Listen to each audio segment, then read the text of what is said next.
प्रधानमंत्री ने गुजरात में नवसारी के जनजातीय क्षेत्र खुदवेल में 3050 करोड़ की विकास परियोजनाओं का किया लोकार्पण। कई परियोजनाओं की आधारशिला भी रखी। एनआईए ने 21 माओवादियों पर रखा 1.25 करोड़ रुपए का इनाम। छत्तीसगढ़, तेलंगाना और आंध्र प्रदेश में है इन इनामी माओवादियों की सक्रियता।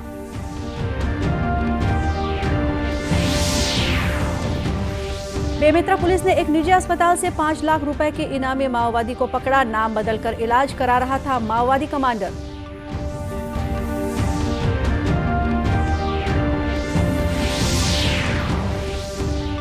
और केंद्रीय राज्य मंत्री भानु प्रताप सिंह वर्मा ने राजनांदगांव में लिया केंद्रीय योजनाओं का जायजा।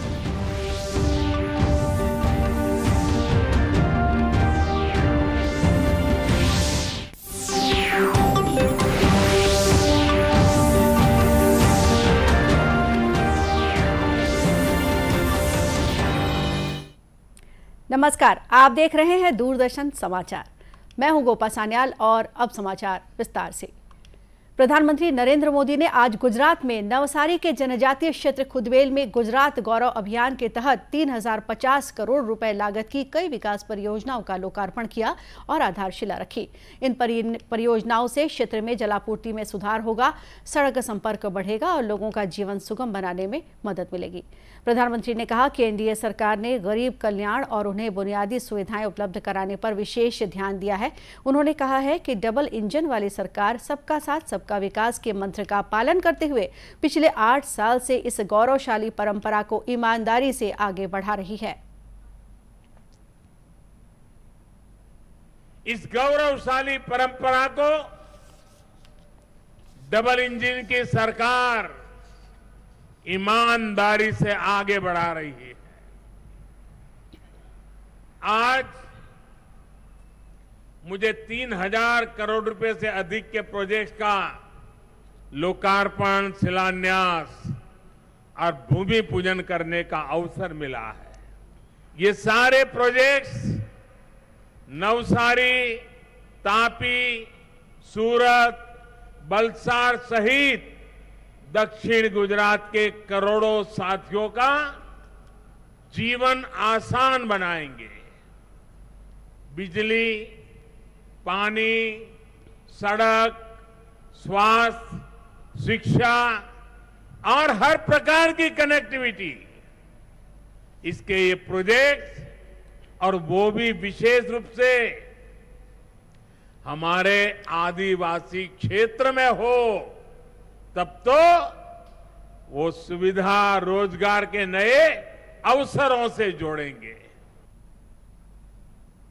प्रधानमंत्री ने मधुबन बांध स्थित एस्टोल क्षेत्रीय जल आपूर्ति परियोजना को इंजीनियरिंग का अनूठा उदाहरण बताया, जो ऊंचाई पर रहने वाले जनजातीय लोगों को पानी की आपूर्ति करेगा। राष्ट्रीय अन्वेषण अभिकरण एनआईए को छत्तीसगढ़, तेलंगाना और आंध्र प्रदेश में माओवादी गतिविधियों में सक्रिय 21 माओवादियों की तलाश है। एनआईए ने अब इन माओवादियों के खिलाफ बड़े इनाम की घोषणा की है। एनआईए ने नक्सली नेता नंबाला केशव राव उर्फ गगन्ना के खिलाफ 50 लाख रुपए का इनाम घोषित किया है। वहीं माओवादी कमांडर हिड़मा उर्फ हिड़मन्ना उर्फ माडवी हिड़म उर्फ हिड़मालू उर्फ संतोष के खिलाफ 25 लाख रुपए का इनाम रखा गया है। इसके अलावा 2 माओवादियों के खिलाफ 7-7 लाख रुपए, 4 माओवादियों पर 5-5 लाख रुपए और 3 पर 2.5 लाख रुपए इनाम की घोषणा हुई है। एनआईए के मुताबिक अधिकांश इनामी माओवादी 25 मई 2013 को हुए झीरम घाटी हत्याकांड में शामिल रहे हैं। अधिकारियों ने कहा है कि वांटेड सूची में शामिल माओवादियों की सूचना देने वाले को ये इनाम राशि दी जाएगी। बेमेतरा पुलिस ने शहर के एक निजी अस्पताल से 5 लाख रुपए के इनामी माओवादी जयराम गुलेटी को गिरफ्तार किया है। पकड़ा गया माओवादी कांकेर क्षेत्र में सक्रिय रहा है। पिछले कुछ दिनों से वह नाम बदलकर बेमेतरा में इलाज करा रहा था। खुफिया इनपुट के आधार पर पुलिस ने उसे गिरफ्तार कर लिया है। वहीं उसका इलाज कर रहे अस्पताल को भी सील कर दिया गया है। बेमेतरा के पुलिस अधीक्षक धर्मेंद्र सिंह ने बताया कि पुलिस की टीम पकड़े गए माओवादी से पूछताछ कर रही है। पकड़ा गया है सूचना पर, इससे पूछताछ जारी है। जो भी खुलासा होंगे आपके सबके साथ शेयर करेंगे। ये नारायणपुर क्षेत्र में का है और वह कांकेर क्षेत्र में सक्रिय बताया जा रहा है। बेमेतरा जिले में किसी माओवादी के पकड़े जाने की यह पहली घटना है। इस घटना के बाद जिला पुलिस को अतिरिक्त सतर्कता बरतने के निर्देश दे दिए गए हैं। केंद्रीय सूक्ष्म लघु और मध्यम उद्योग राज्य मंत्री भानु प्रताप सिंह वर्मा ने राजनांदगांव जिला पंचायत के सभागार में अधिकारियों, स्व सहायता समूह, एनजीओ और हितग्राहियों के साथ केंद्रीय योजनाओं के संबंध में बैठक लेकर क्रियान्वयन की चर्चा की। इस मौके पर कलेक्टर तारण प्रकाश सिन्हा ने बताया कि जल शक्ति योजना के अंतर्गत 33 गांव में नल जल योजना के अंतर्गत पेयजल पहुंचाने का कार्य सफलतापूर्वक किया गया है।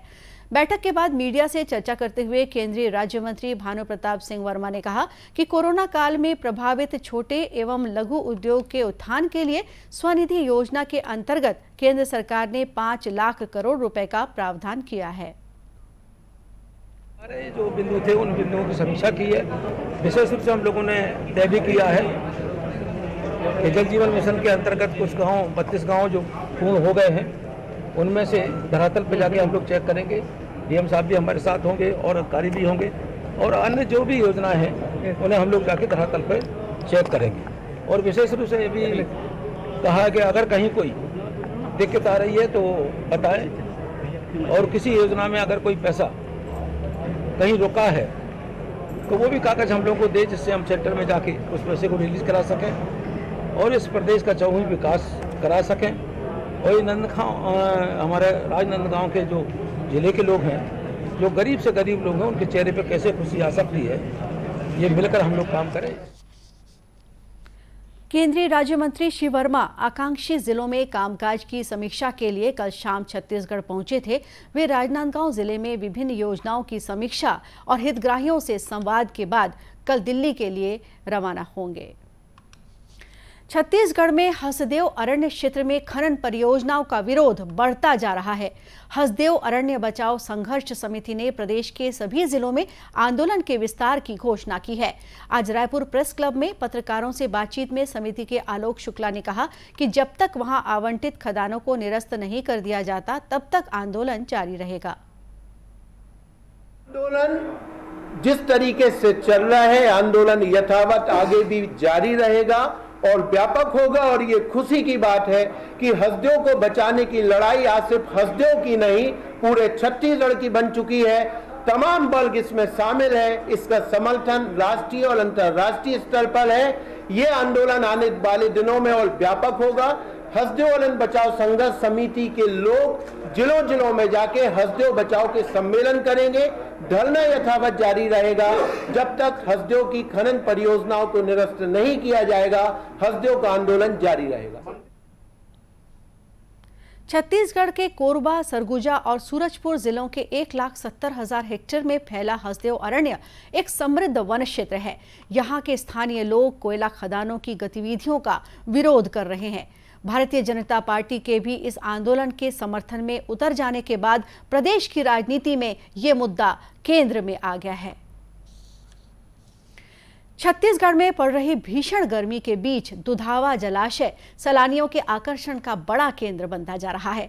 कांकेर जिला मुख्यालय से 30 किलोमीटर दूर स्थित इस जलाशय में प्रदेश भर से लोग पहुंच रहे हैं।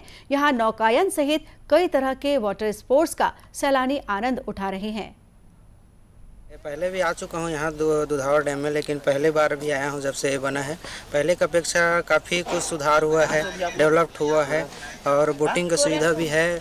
इसके अपेक्षा पहले क्या धमतरी में इस टाइप का सुविधा था, अभी सुविधा यहाँ पर दिया गया है। अच्छा डेवलप्ड होगा, अच्छा पर्यटन का विकास होगा। इसके साथ साथ कुछ और फैसिलिटी देना चाहिए। और वहाँ पर कैफ़े वैफे भी बीच में दिया गया है जिसमें टीवी भी अपन ले सकते हैं, फैमिली के साथ भी आ सकते हैं, घूम सकते हैं। हम लोग यहाँ पे पहले आ चुके थे लेकिन उस टाइम पे ये फैसिलिटीज़ नहीं थी। अभी यहाँ पे बहुत सारी फैसिलिटीज़ है और यहाँ का नज़ारा बहुत अच्छा है। हमको बहुत अच्छा लग रहा है और हम लोग अपने फैमिली के साथ आए हुए हैं। प्री वेडिंग शूट के लिए पहुंचे महेश नायक ने बताया कि यहाँ बहुत सुंदर नज़ारा है। उन्होंने लोगों ने बताया था कि यह सबसे बेस्ट है। मैं यहाँ प्री वेडिंग शूट करने आया हूँ। ये दुधावा डैम फर्स्ट टाइम आया हूँ मैं और सबसे बेस्ट लोकेशन है यहाँ। यहाँ बहुत सारा अच्छा नज़ारा है, बहुत खूबसूरत नज़ारा है। मैं भानु प्रतापपुर से एक कपल लेके आया हूँ जो कि हम लोग प्री वेडिंग शूट करना है। और यहाँ मुझे एक कोई बताया था जिससे मतलब दुधावा डैम सबसे बेस्ट लोकेशन है। महानदी पर बना दुधावा बांध सिहावा पर्वत से 21 किलोमीटर और कांकेर से 30 किलोमीटर की दूरी पर स्थित है। पिछले साल दिसंबर में मुख्यमंत्री भूपेश बघेल ने यहां पर इको लर्निंग सेंटर का लोकार्पण किया था। इससे यहां पर्यटकों को नई सुविधा मिलने के साथ स्थानीय लोगों के रोजगार का अवसर भी बढ़ा है। और अब कुछ खबरें जिलों से।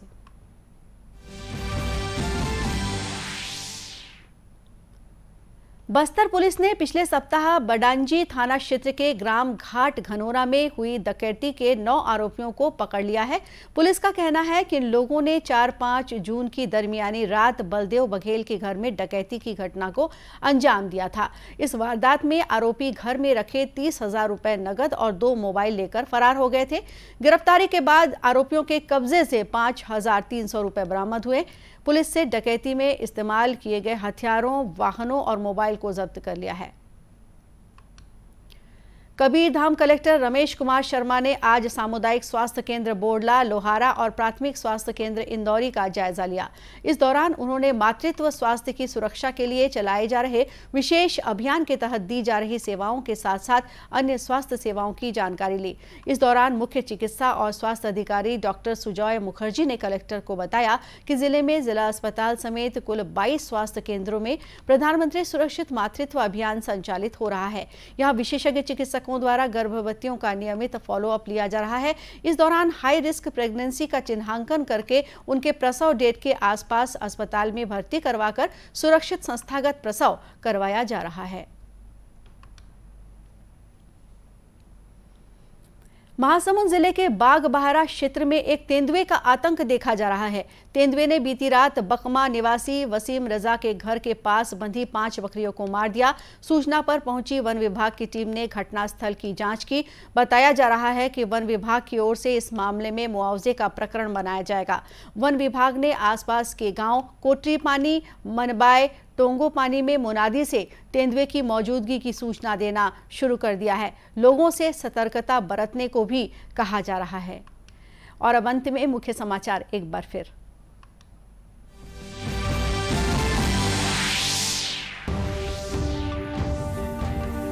प्रधानमंत्री ने गुजरात में नवसारी के जनजातीय क्षेत्र कुदवेल में 3050 करोड़ की विकास परियोजनाओं का किया लोकार्पण। कई परियोजनाओं की आधारशिला भी रखी। एनआईए ने 21 माओवादियों पर रखा 1.25 करोड़ रुपए का इनाम। छत्तीसगढ़, तेलंगाना और आंध्र प्रदेश में है इन इनामी माओवादियों की सक्रियता। बेमेतरा पुलिस ने एक निजी अस्पताल से 5 लाख रुपए के इनामी माओवादी को पकड़ा। नाम बदलकर इलाज करा रहा था माओवादी कमांडर।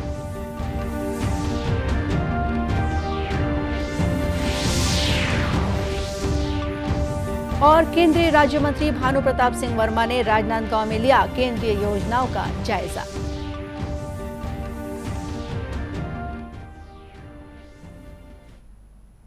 और इसी के साथ ये समाचार बुलेटिन यहीं समाप्त हुआ। नमस्कार।